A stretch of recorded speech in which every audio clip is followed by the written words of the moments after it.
And up next over here, so John, we have another instructor coming in. We have Fleetus Poston coming in, and he's over here in backstage. He's going to be diving into the human-centric side of cybersecurity, the human layer, that extra domain above all the tech stack, where if that kind of goes wrong, doesn't matter how much money you spent on all those technical controls, a breach can happen just by someone making a human error. So we're going to bring Fleetus in. And let me just slide him in. I actually see him in the backstage already. Fleetus, welcome to the stream. Welcome to live Continuum Con in action. Glad to be here. Good to have you with us, man. Chat, give everyone, give Fleetus a big welcome. I was trying to say that in reverse. Everyone, give Fleetus a big welcome over here at Continuum Con for coming on stage. Fleetus, what do you got planned in store for us? What is this workshop all about? So we're going to talk about how you and I are not the weakest link, but the primary attack vector. Ooh. And what we can do about that. Interesting. You heard that, everyone. The primary attack vector. We're what everyone's going after when it comes to an organization. Cool. Fleetus, you got your screen share, everything ready to go on your end? I'm starting now, so let me confirm that you can see it. Yeah, I do see it. So let me just slide that in over there. Human-centric security, creating a strong security culture. Are you ready? I am ready. So let's dive in. For those who do not know me, a little bit about myself. I have been in the industry since the mid-2000s. Started as an IDS handler before moving back into the IT world, doing IT service management, web app monitoring, and electronic document management. During my time in electronic document management, I had the itch to start doing security again and putting it back in my title. So I took over the identity and access management piece of our electronic document management, supporting a few hundred AD groups, several dozen process accounts, and then decided to go back to school and get my master's degree. So I got my master's in information assurance and started networking with our director of SecOps to join our security operations center, where I cut my teeth as an analyst engineer for the next 7 or so years, building anything from endpoint, cloud, SIEM, SOAR. During that time, I realized that you and I need a little love and attention as we talk about people, process, and technology. So I pivoted over to a carve-out called Crash Plan to help build out their security department. So I built out their IAM, AppSec, SecOps, pretty much end-to-end, doing that for the next 2 years before picking up some GRC, which is where most of this talk today will fit in, focusing on the human-centric side of our organization. So for this talk, I've got a presentation. I'll quickly go through it. I've got a couple labs and debriefs for you. And then I got a quiz. And then for our challenge, something many of us have not talked about or thought about in our career is doing a human-centric tabletop. So you're thinking, Fleetus, what does that actually mean? Why do we want to do a human-centric? Many of us today will test our incident response plans via our tabletops. But have you ever thought about your security awareness program? What your users would do in the event that they, as the first line of defense, were attacked from a phishing email, a drive-by attack, or a spoofed phone call and or website. So this tabletop exercise is to help you think through how you would go about that. So let's dive in. I've got some slides. I'll quickly go through them, and then I will introduce the labs to you. So first, what is human-centric? We are, as an organization, trying to implement the latest technology and software to protect our systems. But we overlook you and I, the human element, because we are the primary attack vector, as I just alluded to. By building a culture, you're educating employees on best practices for identifying and mitigating security risk, ultimately having to create a culture of security within inside of your organization. So let's think through that as we dive deeper into this. So let's define human-centric cybersecurity. Human-centric security is the approach to security that places the human element at the center of your strategy. So you put the human in the middle and then you build outwards. As I alluded, we are the primary attack vector. So by focusing on this element of you and I, we protect ourselves from cyber threats and reduce the risk of data breaches and other security incidents. So for example, you wake up in the morning. If you're like myself, you probably reach over and grab your cell phone. Let's say you've reused a password. That password has been leaked. We just saw a big breach of about 16 million passwords and usernames. They were able to scrape that password and attempt to log in. You have a push notification on your phone. You're groggy, you're reaching over to hit the snooze button, but instead you hit accept. You just gave the adversary access to your email. And as many of us know, the first thing to do to get access to accounts is you go to a website and click forget password. Where does that email go? To your inbox. So think about, and if you have not, implementing multi-factor and probably not using push notifications, do a challenge response where you're forced to put in a 2-digit code so that you're not getting MFA fatigue.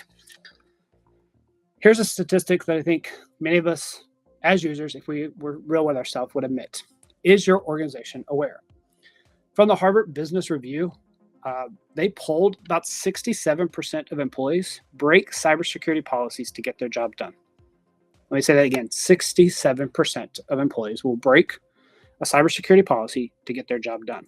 If you see my asterisk at the bottom, that was in the past 2 weeks when the study was completed. So in a 2-week period, 2/3 of the employees that they had interviewed admitted that they actually broke a policy in order to do their job. So Fleetus, why is that important? If you're like myself, who's a technician and an engineer, you probably have not thought about the implications of writing policies and procedures. Have you taken the time, which will be lab 1, to put a human-centric to your policy? How do you go about that?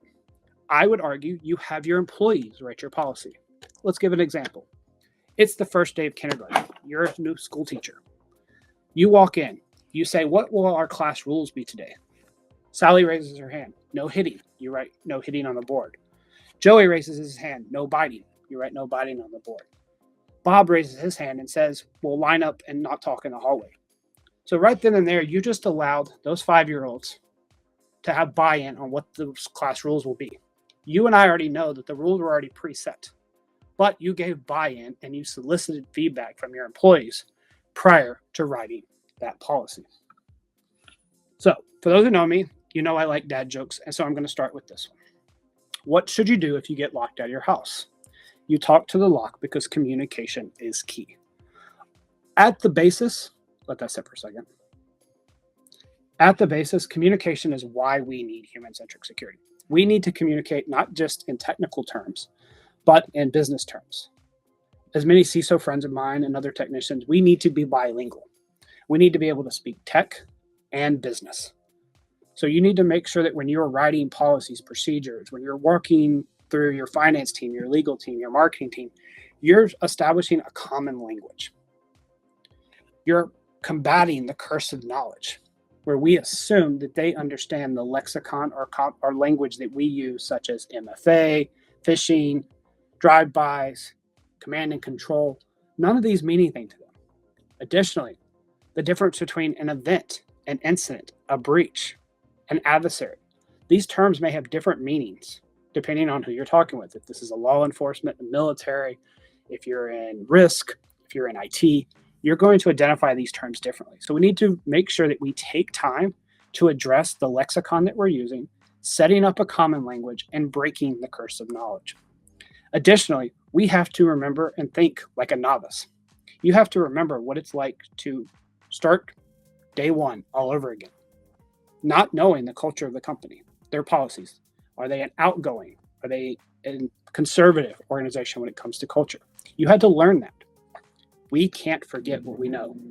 So with that, we need to be able to communicate. That could be in written form, that could be audibly, like speaking, or it could be in communications with inside of instant messengers from Slack, Discord, Teams, and understanding the appropriate way to communicate with the different lines of businesses that we work with day in and day out, where Sally may want you to pick up the phone and call her, where Joe may want you to send an email, where Scott wants you to send him a Teams message. So you got to think through that when it comes to how you communicate with inside of your organization. So I've said it a few times already. Security culture is vital. So I pulled this quote, and I think it's very good. Awareness is good, but without skills and ability tied to that awareness, all you have is anxiety. We talk about this often. We as technicians and engineers, our anxiety is usually imposter syndrome. Well, the finance employee may have anxiety about opening any email because they've been told that every email is malicious, or that we're trying to trick them with our phishing simulations. Don't get me started on phishing simulations. I believe they can be unethical in the way that we target our employees, but they're needed in which way to understand what is your users susceptible to. Will they click on the fake parking ticket, the toll road, Will they look at a free gift card and click on it and interact with it? And how far will they go? Will they give an email, an account number, or a password to these adversaries who are phishing them? So the challenges of our security programs. Security threats are constant. You and I know this. They're evolving. We just talked about in the previous workshop of how we automate some of this detection and response. It's important for organizations to stay on top of the changes. We have to adapt our programs to be accordingly. Challenging each of you one now, myself included, when was the last time your acceptable use policy was updated? When is the last time you added an emerging technology to your policy stack? Even better, are your policies one cohesive document, or are they a mix of multiple documents? I would argue you should have 51-page documents than a single policy that's 50 pages long. Why, you ask? Is it most of the time to modify those, they have to all be approved by the chain of command. So if I include everything in one policy, that means I need to have X number of approvals, maybe 10 or 12. Versus if it's tied to AI, I only need the data custodian, data owner to modify and approve the AI model that's being done. Thus, many employees view security as a nuisance, and they fail to engage with us, leaving our organizations vulnerable to security risk and threats. I'll remind you again, we need to know our no. A good friend of mine, Russell Eubanks, taught me this. KNOW, know why you're saying no, and be able to articulate that. Additionally, you need to be able to use complete sentences. Those who are parents know that no and yes is a complete sentence. But in the workforce, it needs to be yes, but, and no, but. You want to clarify. Yes, you can proceed with this project, but you need to implement this compensating control. No, you cannot proceed with that, but you can use this paid tool. And here's the license for it. Think about how to make sure that you keep your policies and your content and communications up to date. This could be by sending out newsletters, setting up RSS feeds, setting up Slack channels if you're a Slack shop to have news articles that your employees can look at, your security team can look at, and your leadership can look at. It allows you to break down communication in digestible information that is micro-learning, which is the importance of the human-centric side of security. So the missing link, we've talked about this a few times. While organizations have implemented various security measures to protect their systems, the human element is often lost. Another question for you. Go ask your C-level, your CISO, your CIO, your CTO, what is your line item for people? It's going to be a tough conversation because they have a line item for their firewall, for their proxies, their endpoint protection. They probably even have a line item for safety, physical security, but they probably don't have a line item that they can readily available to say what they spend per capita. I jokingly say we spend millions, if not hundreds of thousands on our technology, tens to hundreds of thousands on our policies and procedures, and maybe hundreds to 1,000 per capita on our employees. There's a discrepancy here. We need to get through that, and I'll talk about that later in this presentation. Because employees are often, as we talked about, the primary attack vector. As you look at the Verizon data breach report, Splunk's, others, all come back to anywhere between 80 and 90% of attacks have a human element. That's why social engineering techniques work, because it's able to trick you and I into divulging sensitive information or clicking on malicious links. Because we're emotional. I'm going to click if I win the lottery, or I'm going to click if my pet dies today. Ultimately, because we are emotional, either on a high or a low, we're either not going to care, so we're just going to click, or we're so sad that we're not paying attention, we're going to click or give away information again.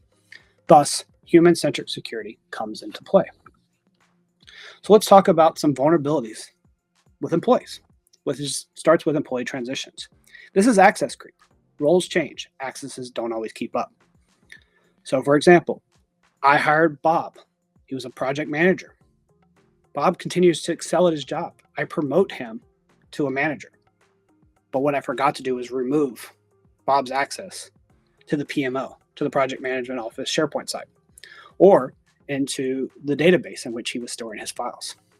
Additionally, we got deletion and exfiltration, simple thoughtfulness, or even malicious. An employee's changing job, they just click delete. They rage delete because they're leaving the company because they don't like it. Or they exfil data because they know that they want to take this client list with them when they leave. It's a simple act that may or may not be malicious. And then lastly, it's the knowledge transfer, needing to facilitate the right files to be transferred and knowing knowledge. You and I, for example, may forget to document things and to share things, thus putting our team and our organization at risk. Because if you go with the CIA triad of confidentiality, integrity, and availability, all of those are important, but depending on the vector you work in, they're more important than the others. For example, confidentiality would be important if you're an R&D firm. Integrity would be important if you're in a finance that only you can see and edit your bank account. And availability would be important for, let's just say, an e-commerce site such as Amazon. If they're down, they're losing tens of thousands or millions of dollars every second and or minute. So we have to understand security to reduce risk. As you can see, I put the human risk at the middle by pulling this old graph from the Elevate Security. All of these come back to the human. Phishing, cloud, data handling, browsing, video conferencing, clean desk, passwords, and mobile devices. Without all of these being embedded into your policies, your procedures, being talked about, being shared, your employee may inadvertently give away information. For example, during the pandemic, many of us went to home and worked from home. We turned on our video. We did not pay attention to what was in the background. We may have had a whiteboard that had customer information on it. You just gave away PI. Or you may not have a clean desk policy and you had a 4th of July party and your neighbors came in and they had access and took something off of your desk. Wait, you mean I have to have a clean desk policy even remotely? Let's make it a little less offensive at your home. You got up at the coffee shop to go get your computer. Did you leave that customer file sitting on the table? Or did you leave your computer unlocked when you walked to get your coffee? Because I'm only going to be gone for 5 seconds, 10 seconds. You mishandled data. You left yourself open to an opportunity. So it comes that we need to educate our users that no matter the risk we take, the action we take, there is either a positive or a negative consequence that comes from just being employed and interacting with the data that we see day in and day out. We've all seen this and we've all thought about this. I paved a beautiful brick road. But as you can see, Scott here says, I'm just going to cut through the grass. So what Scott is showing you that without building the right path, we're going to have shortcuts. As you saw in my earlier slide from the Harvard Business Study, 2/3 of employees admit to doing what Scott did in this graph here.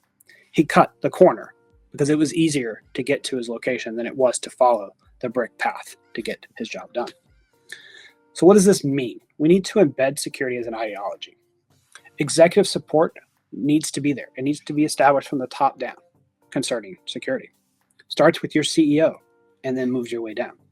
It needs to be presented as a human issue that threatens the organization's members as stakeholders. We have to remember that you and I have intellect. We talked about AI in the previous, we'll talk more about it. Today, generative AI cannot intelligently make decisions.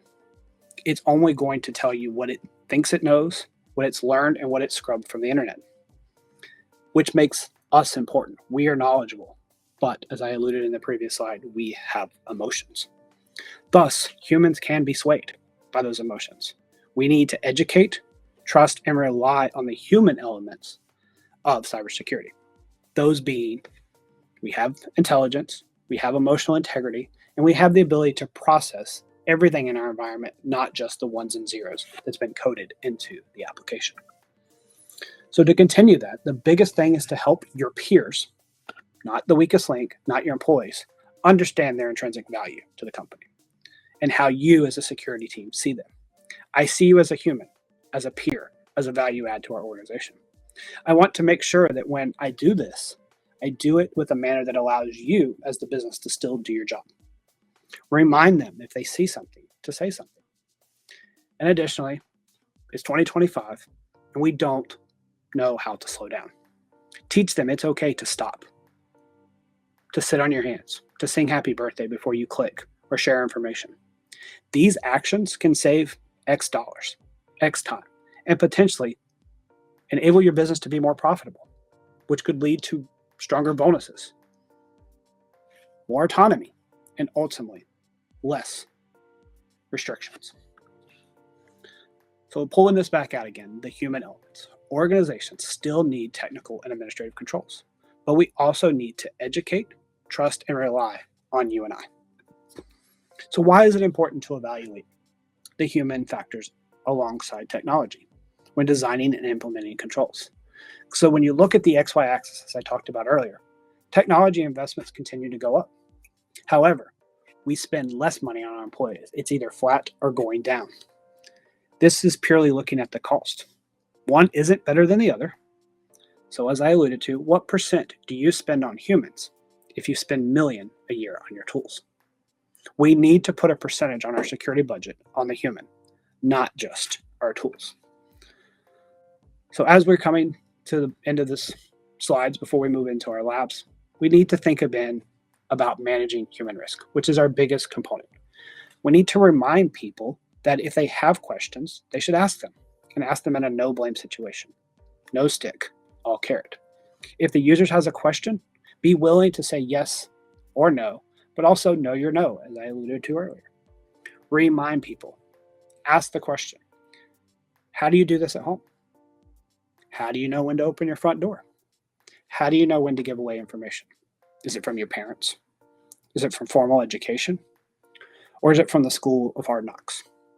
For those who listened to my pre-banter with Anthony earlier, I mentioned, how do you know to tie your shoe?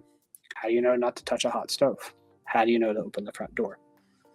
All of these come back to us being human, us living a life and having that ability. Because no matter if you've been in the field one day or 40 years, you have intellect and you have lived a life, so you bring diversity to every opportunity. So I should be asking my peers, my new hires, my colleagues, what works for you? What doesn't work for you? What's an impeding, so that I can minimize the risk to the organization by enabling them to do their job effectively and securely. This comes by reducing friction and improving user experience. The biggest thing is an open dialogue, back to communication. In many organizations, security is a no machine. It's about having that dialogue with champions, building champions and ambassadors for your program. Find people in finance who can be conduits between finance, security, and IT. Do a demonstration during an all-hands meeting. Have security come into them, or do an all-hands-on role-playing exercise, which is part of our labs, to help you play the end user. Use, I'm just like you. I'm your peer. You don't want to separate and use generic terms such as end user. Don't say the weakest link. Instead say, my peer fell for this, my colleague fell for that. This reduces friction and allows you to say this is a company issue, not just an employee-specific event. So as we wrap up here, think about how you can have human weaknesses turn into strengths in the context of security, which leads us into our first lab in a moment. How can your organization effectively promote security awareness and create a culture of security? This includes regular security awareness campaigns, providing employees with access to training resources, and encouraging a culture of security through leadership and example. As you can see at the bottom, organizations should embrace human-centric security to better protect themselves from cyber threats. My image is missing here. So I'll leave you with this last quote. Technology is inherently neutral. It's up to us to use it in a way that is more responsible, inclusive, sustainable, enabling, and ethical. If you want to get in touch with me, you can find me on LinkedIn, X, and YouTube. And now I'll switch over to my lab components. So for those who have access, you'll see that I have created the first one, which talks about providing a security policy with a human mindset. So my challenge and project for you is to take a policy and rewrite it. If you haven't written a policy before, your policy should include a purpose statement, a scope, who's responsible, any procedures, and a glossary of terms. Ensure when you draft the policy that you're incorporating security principles such as clearly communicating security expectations and responsibilities. So what does that mean for this? You want to outline a RACI, a roles and responsibility. Who's responsible, who's accountable, who's consulted, and who's informed. If you've never done one of those, it's a good exercise, and a policy can help you with that. You want to provide training and awareness for your employees. This shouldn't just be your onboarding or your annual training. This should be micro learnings, gamification, capture the flag events, which we'll talk about. And I didn't include in this one, which would be a great opportunity for you to let your CTF be your human-centric tabletop, where you enable your team to go find their flags inside of a policy or a procedure or in a newsletter, so that you're helping your employees navigate Confluence, SharePoint, or have them watch a fireside chat with your CISO, your CTO, your CIO, and a flag be in that presentation. You're enabling them to go self-learn and self-educate, which encourages the employee to participate in making security decisions. The next one here. Think about these 4 different people inside of your organization. The secure employee. This could be Sally in finance, who's not sure what to do when they receive a suspicious email. So the question would be, what should the employee do? Think through what you would want Sally to do, and then turn and ask Sally what she would actually do. Then the security champion. This could be Jay, who's in your software development team, who's responsible for your Golang packages. Have them recognize how their efforts promote a security awareness within inside of the organization. The question you would have here is, how can the company recognize and reward Jay for his secure development lifecycle, for him shifting left? Moving into a traditional that we're all aware of, the phishing awareness program. An organization has a phishing awareness program, but is it done monthly, quarterly, and is it more carrot or is it more stick? For those programs who have click and forget or firing, I challenge you to think about that. Your ultimate goal is not to fire an employee. Your ultimate goal is to teach them how to properly handle email. And the last one, take this back into your SOC, your IR team, your CTI teams. Test your IRP, your incident response plan. Talk about how you would do a rapid response and how do you measure that effectiveness. So in this lab, you're walking through an employee, a security champion, your GRC team with security awareness, as well as your security operations team, as they're handling and escalating events and incidents.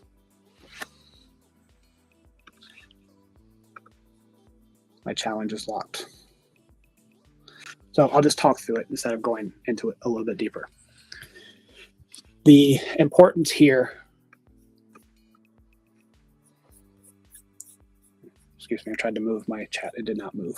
But with the human-centric tabletop, is there a way to unlock that for me? Yeah, I'm going to pop in there real quick as well, too, because we're getting kind of close in time. So I think I might have to actually share my screen. I'm not sure why yours is still locked, but I can get that shared up for you. Just give me a second over here, if you don't mind, and then you can kind of like talk while I have mine up. That's fine. And then we're coming up close to time as well, too. So I think once we just do kind of a high-level talk about what this is, then we can take a couple questions, and then we're going to get the MITRE team up over here next. We got a big one coming up right after this. So one second. Let's share. We can just move into Q&A. I can talk about this.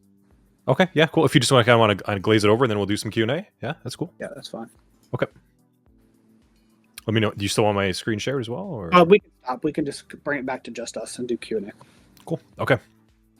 So yeah, go ahead, chat. If anyone has any questions, here, let's flip the screen over here as well, too. Because I guess, Fleetus, do you want to talk a little bit about your tabletop? Because I know you wanted to. Yeah, at least a minute. I can tease it while we're waiting. Yeah, why not? So, as I alluded in the presentation, and I apologize, I got a little long-winded. As Anthony knows, it's easy to do when it comes to this topic. Your goal here is to put a finance team in front of you and say, I gave you an invoice. How do you know to pay it? I gave you talent team a resume. What indicators would tell you this is not a resume? This is a malicious file. I gave my IT team a binary to download, but I didn't have it come from IBM.com. I had it come from IMB.com. Did they pay attention that it was downloaded from the wrong domain? So you're focusing on them doing an action as an employee of the company, not their job title. It's related back to their job title, but it's how they would interact with a malicious resume, a malicious invoice, or a malicious binary that they would download.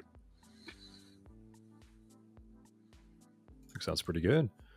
I think teams can definitely benefit from that. Kind of put them in the hot seat, figure out what to do, and kind of how to get around through it. I think building the policy is going to be real good as well too. So, questions from chat. Anything you want to bring up with Fleetus directly on the tactical GRC side of space, human-centric security? Anything you want to ask Fleetus? He's always got a good joke as well too lined up on the side too. Came out saying good stuff. A lot of food for thought. Cool. Okay. Cool. Here we go. Something for you over there. This all seems very helpful advice. Someone who isn't a security specialist. Good question, right? Human layer. Which parts of this are most useful to me as a regular employee? The stop and assess. Being able to stop and assess. Being able to understand how your actions directly impact you first, personally, your personal safety. Second, the organization in which you work for. And third, how does it impact your loved ones, your friends, and your colleagues? Cool. Just kind of pause. Yeah, take some time. Also, we've got, I have a comment right above that, but how do you find your security champions in different departments? Yeah. So it could be forced or voluntary. So you could literally go to your peer groups and say, hey, is there someone inside of your organization that has showed an interest in security that would be willing to help, that would be willing to take data I have and turn the infographic into a talking point for your all hands meeting, so security doesn't have to come. Or it could be the volunteers who are replying to all your stuff. They're reaching out to you. They're talking to you. The person who's reporting the good fish, the good social engineering attack. They could be your advocate because you already see that they have a keen eye for it, so they can give a day in the life of them, of how they didn't fall for the social engineering attack when it pretended to be Microsoft, who needed your IP and your machine name so they could push a patch. Cool. People that are engaged. And I think one last comment over here. And then I guess a quick question as well too. Yeah, just a quick comment on this one. Found it making it easier, the non-security folk feel like they're an integral part of the security has really helped. Yeah, for sure. Right? Yeah, I always say, and I didn't put it in this talk, you're my best blue team member because you will see it sometimes quicker than my tool will. Because by the time my tool sends it, pushes it to my SIEM or to my platform, and then it alerts me, maybe minutes where you can see it in seconds. Cool.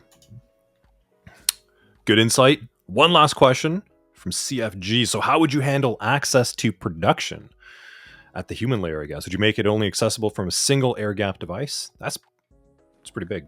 That's a very... so this is where your jump box, your bastion hosts come into play, and you have non-human access. So unless it doesn't need to be interactive, you let code interact with prod through a special channel that you've done inside of your CI/CD pipeline.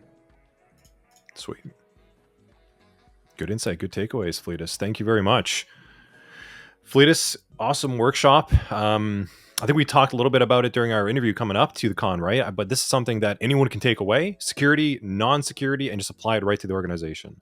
So a lot of good key takeaways. Tabletop sounds really cool too. So I guess if you're inside of Discord, you got some more questions about what Fleetus is packaging up over there, hit him up and hit all of us up, and we'll kind of guide you along on what to expect with the human-centric layer of security. Thank you, Fleetus. And I will catch you in Discord. Yeah, for sure, man.